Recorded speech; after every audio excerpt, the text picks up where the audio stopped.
So Kevin also asked that we just touch on some recent events that you guys have all lived, including the overhead portal bracing impact in July 2024. So that was a case where I got a call from Ryan one afternoon. I was actually busy doing something, so I had to transfer that to somebody else. But HDR was out on the bridge later that afternoon, assessed the damage, determined that the bridge needed to be closed for a short time while it was assessed.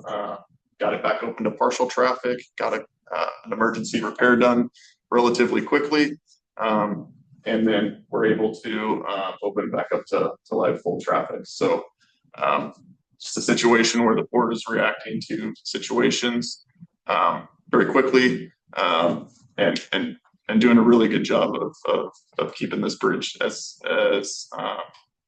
active as it can be for traffic. Next, there was a barge rub that occurred in 2025, April 2025, so just a little bit earlier this year. This was a situation, as I understand it, again, somebody saw a barge close to the concrete piers, alerted port staff. Brian and I think Kevin were both out on a boat there soon after to take a look at the concrete pier.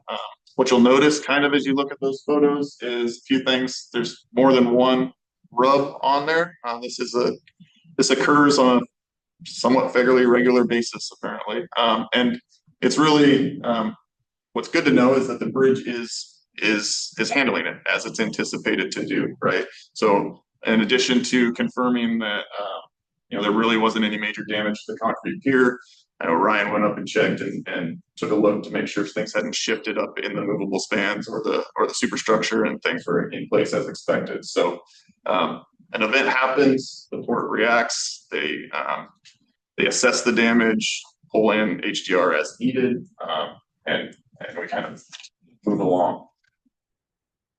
And then lastly, in terms of recent events, the Rowena fire traffic detour.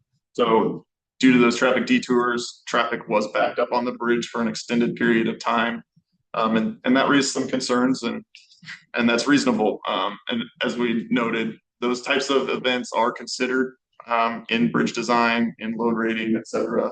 They're not unusual, especially in other maybe entities. Well, maybe a little bit unusual for the traffic to be backed up on the Port Hood River Bridge. It's not necessarily for other bridges. And then the last thing that Kevin wanted to touch on a little bit was the bridge foundations. This has been a topic of, I think, recent discussion to some degree. And so what we have shown here is some excerpts from the 1923 original bridge construction plans. And you'll see a dashed line here that shows their understanding at the time of where bedrock was, or a hard rock layer was. Who knows what goes into the investigations at that time to make that line.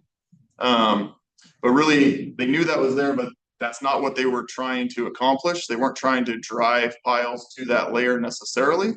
You'll see the highlighted section up there basically just gives the size of a hammer, a pile driving hammer that they're supposed to use, and drive it with that size hammer until it stops driving.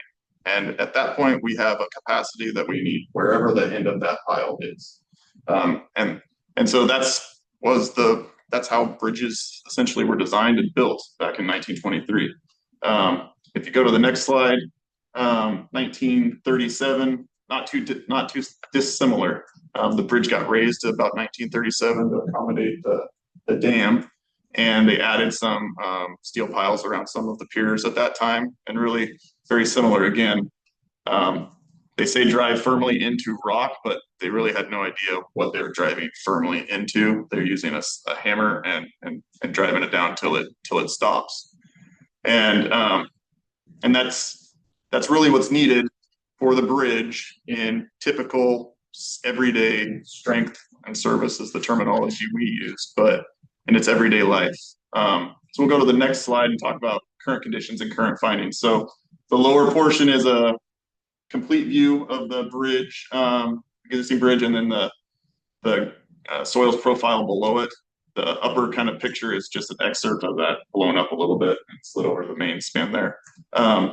The gray area is bedrock.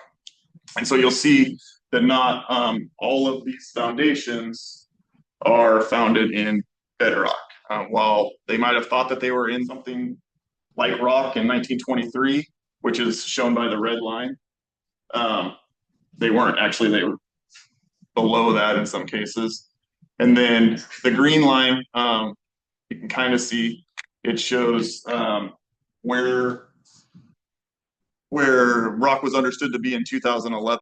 So it's even changed since 2011 as more and more geotechnical explorations have occurred. They've identified more clearly where rock is along the whole length of the bridge. So in summary, this is what we know now based on the explorations to date.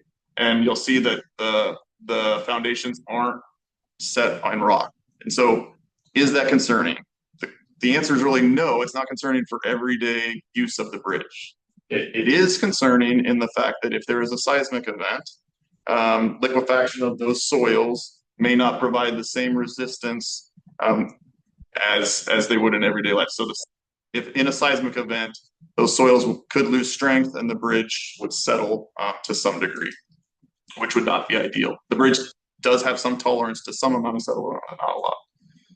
And this is just a function of liquefaction, really, and seismic concerns not being understood until the 1960s, or not really being considered in bridge design till after some conditions. Some of the seismic events that happened down in California and things like that around the 1960s. So now in current bridge design, we would try to, or we would design our foundations to go to a layer that would not be impacted by a seismic event. In this case, these where the bridges are founded, they could be impacted by a seismic event, and so the port is moving forward with bridge replacement, and this being one of the reasons really is seismic resiliency of the bridge. So everyday use, we're in good shape, and then get a new bridge for before that seismic event happens.